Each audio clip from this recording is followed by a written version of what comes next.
Into Paradiso, j'ai adoré. J'ai adoré les acteurs, le film lui-même, enfin le motif du film. Les acteurs, alors j'ai beaucoup aimé Anthony, c'est le grand noir, il est superbe, il se déplace comme royalement. Et l'autre acteur, j'ai oublié son nom, qui est aussi fabuleux. Enfin, ils sont tous fabuleux. Et le motif du film est formidable sur la mafia. Enfin, c'est excellent et j'aimerais bien qu'on en fasse autant en France. Et je regrette aussi qu'on ne voit pas plus de films italiens en France qui ne sont pas assez divulgués. Ça, je regrette beaucoup parce que j'adore l'Italie et puis leurs films, les films italiens. Oui, je sors de voir Into Paradiso, qui est un film, j'ai découvert qu'il était fait par une dame, n'est-ce pas? Ce qui m'a ravi du reste. Alors ce genre de film italien, c'est le genre de film que j'adore, et je trouve qu'actuellement, seuls les Italiens savent faire ce genre de film. On va souvent au cinéma en France, j'aime beaucoup le cinéma français, mais on ne trouve pas ce terroir que l'on trouve dans ces films, où il y a un peu d'humour, mais c'est de l'humour grinçant, mais très proche de la réalité en fait. En particulier dans ce film-là, j'ai trouvé ça, cette vie avec cette multi-ethnie, hein, dans cette ville qui elle-même est une ville multi-ethnique, hein, Naples, bien sûr, hein, dont on entend beaucoup parler.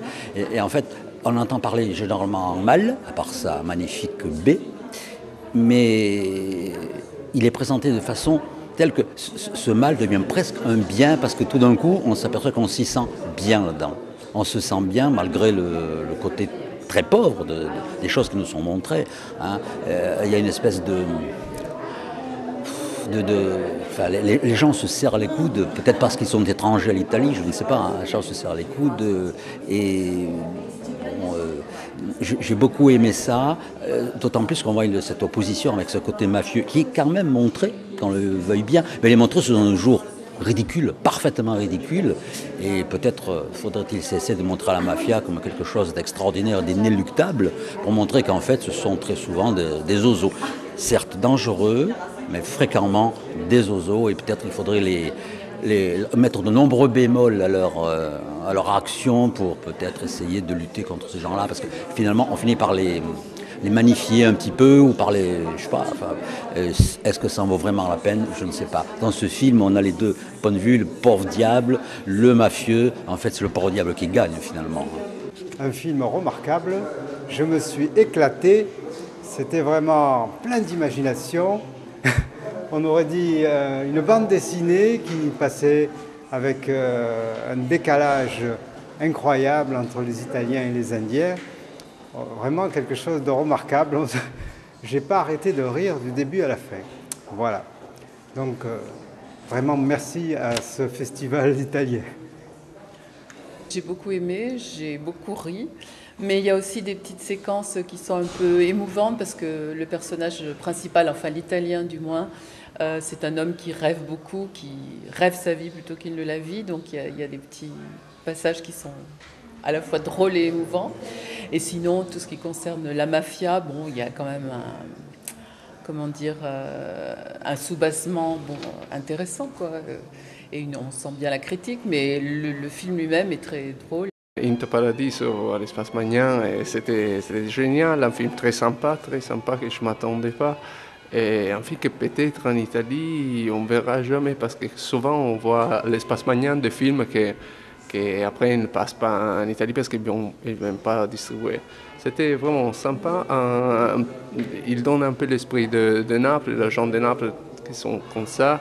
Incroyable, il y a un peu de magie, un peu de tout, et une vérité à la fin du film qu'il faut voir. Into Paradiso, c'est un film désopilant.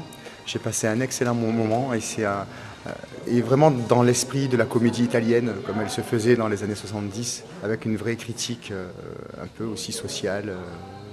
Et voilà, j'ai hâte qu'il sorte pour aller le revoir. Voilà. Non, je dis que c'est vrai, ça rappelle un peu la comédie italienne des années 70, mais avec des thèmes nouveaux, de nouveaux thèmes apparaissent, c'est le mélange des populations, Naples qui devient cosmopolite, Naples qui devient une terre d'accueil alors qu'elle a toujours été une terre d'émigration. Donc, voilà. Une Italie plus tolérante aussi. Et une Italie plus tolérante envers les étrangers. Enfin, c'était très très chouette. Alors j'ai beaucoup apprécié le film 18 anni dopo de Marco Bonini et Edoardo Leo. Apparemment des deux hommes qui se connaissent depuis leur enfance et qui ont tenu à faire un film assez sentimental et qui touche beaucoup justement parce qu'on sent qu'il y a une grande relation entre les deux acteurs et dans l'histoire également, puisqu'ils sont frères dans l'histoire et qu'on suit toute leur aventure assez triste au départ et finalement qui devient comique à la fin, avec beaucoup d'intérêt. Ils y mêlent beaucoup de choses. On retrouve dans le road movies la recherche du cimetière pour déposer l'urne du père et retrouver la mère disparue. On retrouve toute leur vie finalement et c'est très saisissant et très émouvant. Donc je conseille à tout le monde.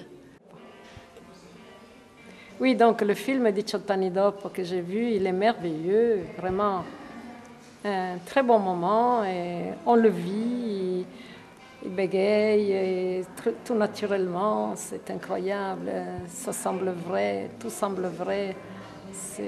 On a presque peur qu'il tombe quand il est sur les rochers là. C'est vraiment un beau film. Et puis compliment parce que les films dramatiques comiques, la commedia dell'arte, on n'en avait plus tellement comme ils ont fait avant avec Vittorio De Sica et tous les comiques.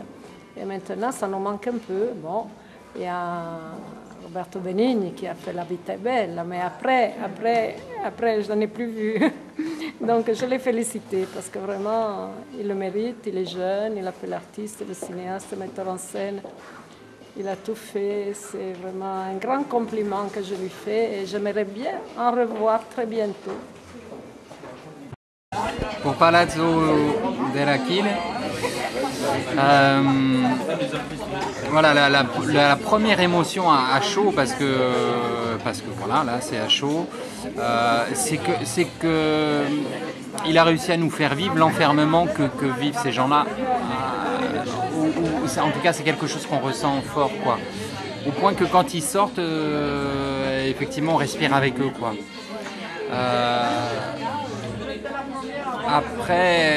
Après, ce qui est appréciable, c'est que ces gens-là, les gens qui sont pas les politiciens, parce qu'il y a bien deux mondes là entre les politiciens et ces personnes qui sont dans la misère. Et malgré leur brutalité, malgré leur rusticité, ils gardent leur intégrité. Malgré le fait que c'est pourtant eux qui pourraient faire le plus de compromis. Par rapport aux enfants, pour moi, c'est à la fois l'oxygène, mais quand même, c'est ce qui est le plus dur. Voilà, parce que ces enfants-là, ils reçoivent déjà la dureté du monde des adultes, dans la violence des mots. Et voilà, pour moi, c'est la misère humaine. Ça a touché les enfants dès le départ. Et voilà, pour eux, c'est déjà mal parti dans la vie. Voilà, et par rapport à ce que disait mon compagnon, par rapport à cette lourdeur de l'institution, pour moi, ce qui m'a frappé, c'est les mots latins aussi. Il y avait les mots latins écrits dans cette mairie. Et les mots latins dits à la messe. Parce que le seul moment où on sort, c'est pour assister à une messe, voilà, pour commémorer les morts de la mafia. Voilà, donc ça m'a marqué, je ne sais pas pourquoi, ce latin-là, qui est peut-être aussi la lourdeur de l'institution, mais qui est peut-être une langue morte aussi, et qui est là, finalement, c'est le latin qui... Palazzo delle Aquile. Oui, c'est donc un film sur les Roms qui ont envahi la mairie de Palerme pour essayer d'obtenir des logements. Et donc il y a des discussions, ils s'emportent Mais en fait, ils veulent pas, ce qu'ils veulent, c'est être relogés. Ils veulent pas de caravane. Ils parlent de containers. Je pense que ce sont peut-être des mobil-hommes, parce que bon, en container en France, s'entend avec notre sens. Et donc il y a apparemment 2 personnes, j'imagine, du conseil municipal, un homme et une femme, Fabrizio et la femme, je ne sais pas comment elle s'appelle, qui parlent en leur faveur. Et donc au bout, ils obtiennent, soi-disant, d'être relogés pendant 1 mois dans un hôtel avant d'être relogés effectivement dans des appartements. Et tout compte fait, on les retrouve 1 an plus tard sous des tentes sur une place de Palerme.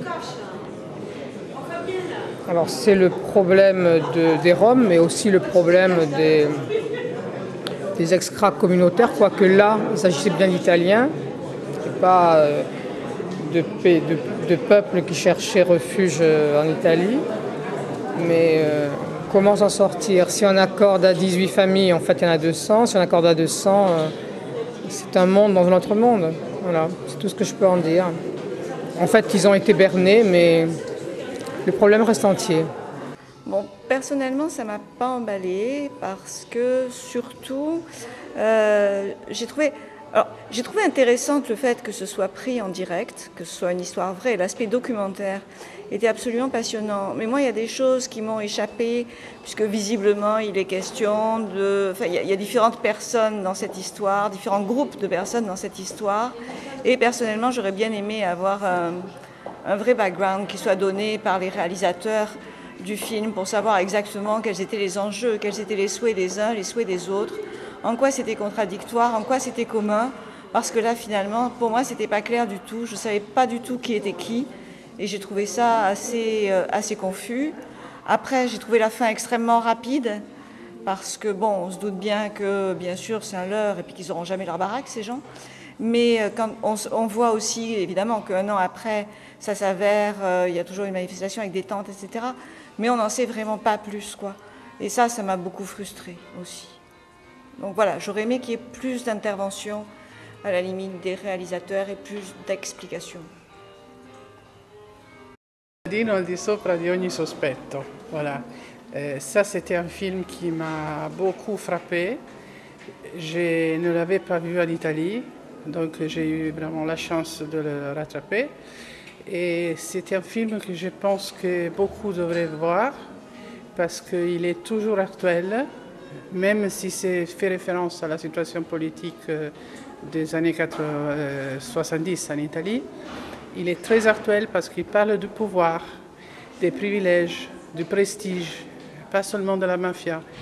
Et c'est vrai partout, je dirais, même pas seulement en Italie. Très bien fait, très bien récité. Ben, il a eu le Scar, pas pour rien. C'était super. Et quoi d'autre? C'était bien tourné aussi, hein. Même si c'était des 70, je ne m'attendais pas des prises de vue, des petits trucs géniaux dans le tournage qui m'a frappé. Ouais. Donc c'est dommage qu'on ne peut pas le voter parce qu'on ne peut pas le comparer aux autres films du festival. Ce n'est pas le même niveau. Une réflexion sur le conflit entre nos vices personnels et le rôle que nous sommes appelés à jouer dans la société, surtout quand il s'agit d'un commissaire de police. Et puis après, il faut approfondir cette réflexion. Est-ce que la question qui se pose, c'est qu'un policier est toujours propre par rapport au rôle qu'il est censé assumer dans la société? Est-ce que chez tout policier, il n'est pas aussi un assassin en puissance qui risque à chaque instant d'échapper justement à la société parce qu'il est dans une situation qui apparemment le protège? Voilà. Et puis après, la prochaine fois, je fais un devoir philosophique là-dessus, si tu veux. Sur le film Io, la mia famiglia Woody Allen, qu'on a vu aujourd'hui, bon, c'est pas vraiment un film, c'est un petit documentaire, je dirais. C'est quelque chose que j'aurais plutôt aimé voir à la télévision. Parce qu'il n'avait pas la force d'un documentaire fait de manière cinématographique. C'était vraiment une chose fait maison, comme non n'importe qui pouvait faire. Je pense que c'était le but. Mais dans la salle, il perd parce qu'il ne capte pas l'attention assez. J'ai même dormi un petit peu, je dois dire. Oui, parce que c'était tout le même rythme, toujours les mêmes voix, toujours la même lumière, trop monotone, je dirais. Hein. Donc il a duré pas longtemps. C'était intéressant de voir le point de vue, mais il n'osait pas. Donc il n'y avait rien d'imprévu, rien de vraiment pas déjà imaginé. Voilà. De notre côté, j'aimais voir ma ville, Turin, d'accord, la périphérie de Turin, mais bon, pas beaucoup, je ne trouvais pas très intéressant, voilà. Pas assez approfondito. Oui. L'estate di Martino nous a bien plu parce que nous avons trouvé beaucoup de poésie dans ce film. Et à chaque fois, nous sommes revenus sur notre pensée. Pouvait se libérer, se promener un peu à sa guise. Ça a été donc un très beau film. Et les images aussi nous ont beaucoup intéressés parce que ce bord de mer, et puis, comme disait l'auteur, il n'y avait pas pratiquement pas de prise de vue reconstituée, enfin, en studio, quoi. C'était en naturel, pratiquement tout le temps, malgré l'inconvénient du sable et de la mer qui sont difficiles à appréhender, bien sûr, sur une pellicule. Et donc, bon, c'est un peu ce que nous en avons pensé, quoi. L'estate di Martino, ouais, j'ai beaucoup aimé, beaucoup de poésie, la lumière, j'ai beaucoup aimé la lumière, l'histoire, l'interprétation de tous ces jeunes, Treat Williams aussi, j'ai été étonné qu'il parle aussi bien italien, et j'ai passé un bon moment, vraiment dépaysant, c'était les vacances pour moi. Pour moi, c'est un peu une sorte de conte, puisque c'est basé sur c'est lancé sur un fait divers, mais en fait, c'est pas du tout le fait divers lui-même. Effectivement, c'est assez intéressant au niveau des enfants, de la mise en scène aussi. Donc des enfants qui ont tourné et qui, effectivement, sont pleins de vie dans un pays où il est difficile de vivre. Et puis une image avec beaucoup de fond marin, ce fond marin qui lance un petit peu le film avec l'explosion là sur la vague. Hein, la confrontation quand même de quelques idées politiques plus ou moins anti-américaines de ce côté-là, dans une Italie ou peut-être une Yougoslavie, je ne sais pas effectivement que l'on pourrait présumer, qui est en pleine reconstruction, pays un peu occupé. Voilà, et puis aussi la relation des enfants entre garçons et filles. Et moi j'ai beaucoup aussi apprécié tout ce qui était un petit peu le traitement de l'image. Et puis il y a quand même une bande son qui est intéressante au niveau des musiques. Et en fin de compte, c'est bien joué, c'est un bon film exceptionnel. Voilà. Et tous les rôles de chacun, c'est bien. C'est un film historique, c'est bon. Comme histoire, c'est bien. C'est bon. Tous les rôles de chaque acteur, c'était bien. C'est un bon film. Ouais. Immaturi, en italien. Et ben, pour moi, c'est un excellent film. Hein. Ça m'a beaucoup plu. C'est à la fois émouvant et très drôle. C'est un petit retour sur le passé, dans la jeunesse et dans la maturité. On trouve les deux aspects des choses. Hein. Et c'est un beau film hein, qui porte une réflexion un petit peu sur la vie, sur l'amitié, sur le cheminement de la vie, de la jeunesse et du temps qui passe. Voilà. En 2 mots, hein, c'est tout ce que je peux dire, quoi. Mais c'est très beau. C'est un film qui vaut la peine d'être vu. Et c'est une belle réflexion sur ce sujet, sur l'amitié, sur tout ça. Ce qui était savoureux dans ce film, c'est que tous les personnages, chacun à sa manière, expriment le fait que le bonheur, il l'avait à la portée de la main. Ils ne l'ont pas laissé échapper, puisqu'après ils se retrouvent ensemble. Mais le bonheur est quand même parti. Donc ils le revivent, mais c'est très peu de temps, alors qu'il leur a été offert pour longtemps. Et ce qui est beau, c'est qu'il n'y a pas que les femmes qui s'expriment. Il y a le côté masculin aussi. Le côté masculin, étant donné que les hommes ne disent pas grand-chose de ce qu'ils ressentent. Là, dans le film, je trouve qu'il a été assez fin parce qu'il l'a exprimé. Et souvent provoqué par des femmes. C'est-à-dire qu'ils disent rien, ils disent toujours rien, ces hommes, mais il y a quelque chose qui est vécu par des femmes qui fait que ça les oblige à s'exprimer. Et souvent, il n'y a qu'un seul personnage qui en sort indemne, mais juste à temps, quoi. Parce qu'il attend un bébé, non, sa femme attend un bébé, mais il n'est pas dans le coup. Lui, il a failli rater le coche. Les autres l'ont raté, mais lui non, parce qu'en fait, c'est une vie qui commence. Voilà, c'est ça que j'ai trouvé émouvant dans le film. L'Era Legale, un film italien d'anticipation, on aimerait dire, qui décrit avec humour ce que pourrait être la ville de Naples. Donc un peu tout le contraire de ce qu'on a l'habitude de nous montrer à la télévision ou dans les journaux. Une ville gangrénée par la camorra et qui croule sous les ordures qui ne sont plus ramassées. Et donc là, c'était un maire propre et décidé à en finir avec le système mafieux. Et c'était en même temps une comédie qui était très drôle et assez réussie, hein, il faut dire. Je suis venue parce que le résumé m'a attirée. Je trouvais ça assez intéressant comme idée, c'est vrai que c'était sympa. Par contre, j'ai pas trop accroché à la façon dont c'était filmé. J'ai trouvé qu'il y avait ça sautait beaucoup, il y avait beaucoup de sauts. Donc où est-ce que la salle est un peu trop petite par rapport au film, donc c'était un peu gênant à regarder pour moi.